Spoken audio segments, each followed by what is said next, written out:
Hey everyone, welcome to Judging for the Win. I'm Dave, and this is my daily ruling. Today's question comes to us straight out of the Judge Vault. Amy goes to Chapter 3 on her Urza Saga, and she's getting a Pithing Needle. Amy wants to name Flooded Strand with the Pithing Needle. Is this possible? If so, when is the latest time that Nick could activate his Flooded Strand before Pithing Needle locks him out? Okay, so the first part of this question, let's take a look at the exact text on the Pithing Needle. Notice that it just says to choose a card name. There's no restrictions or requirements on what kind of card name that you can pick, so that means that you can name whatever card that you want, including Flooded Strand.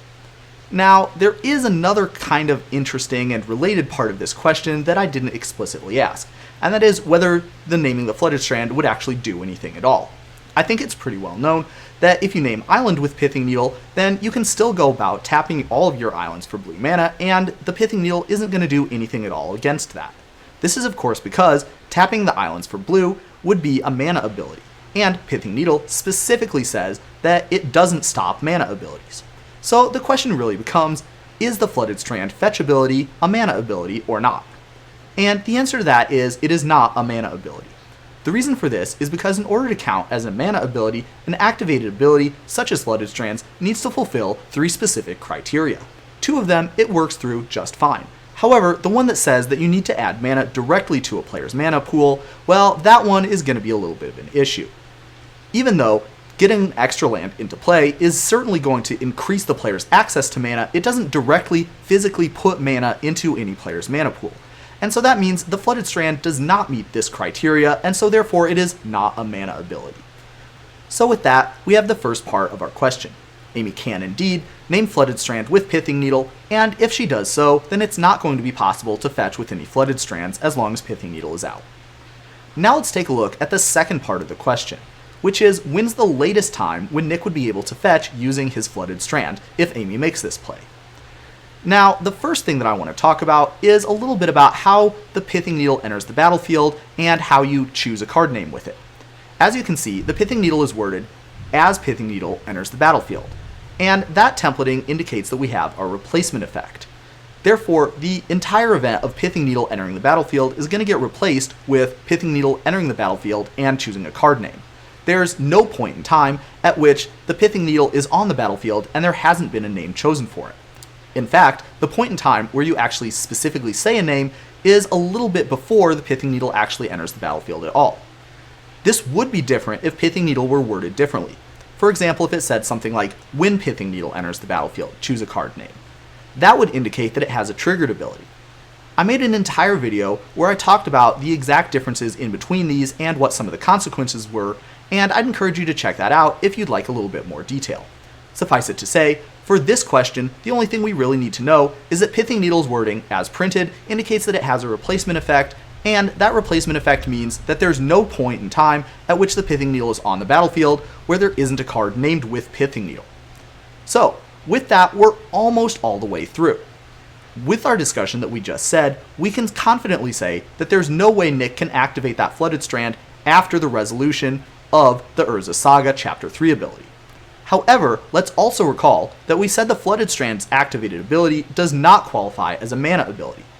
This means, among other things, that Nick needs to have priority in order to activate this ability, which means it's also not going to be possible to activate this ability at any time while another spell or ability is resolving. So therefore, our answer is this. The latest time that Nick could activate that Flooded Strand is before the Chapter 3 ability starts to resolve. In other words, when it's still on the stack, in response to it. Now, if you reflect a little bit on some of the consequences of that answer, you can see something very interesting.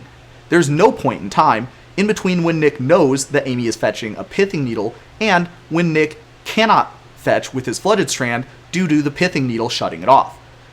Usually, if you were, for example, going to play a Pithing Needle on the stack, you could respond to the Pithing Needle spell, and you would know that the Pithing Needle was going to enter the battlefield and could guess what they were going to name with it, and protect your Flooded Strand that way.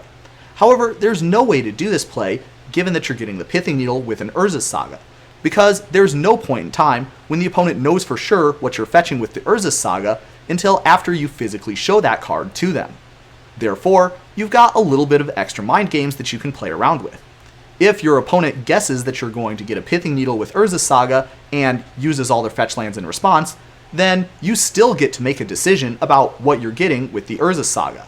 And that decision doesn't have to be the thing that you were originally planning to get. How would your opponent even know? So therefore, you would be able to change your mind on what you were getting with the Urza Saga if you saw your opponent crack all their fetch lands. On the other hand, if you saw your opponent not crack any fetch lands, you could get that Pithing Needle and shut any one of them off. Pretty interesting trick. This sort of thing also came up a lot in formats that involved Ether Vial. You have that exact same sort of dynamic. If you activate the Ether Vial, then there's no point in time when, for example, your opponent knows that you're putting a Meddling Mage in, but you don't have a card named with the Meddling Mage already. Contrast that with, for example, the case where you would just play the Meddling Mage on the stack. If your opponent guessed that you were about to name Lightning Bolt, then they could just respond to the Meddling Mage spell by playing all their Lightning Bolts. And you would kind of be tipping your hand because you had to play the Meddling Mage on the stack. On the other hand, if you activate Ether Vial, you put that Meddling Mage directly into play from your hand, and your opponent would have to guess before they even saw the Meddling Mage, with the Ether Vial ability still on the stack, that you were going to A, put in a Meddling Mage, and B, name a card with Meddling Mage that they were going to need to play at instant speed in response to that activation. Pretty sneaky trick. And that's all I have for you today. How did you do? Join me again next time for another daily ruling, but until then, I hope you have a great day.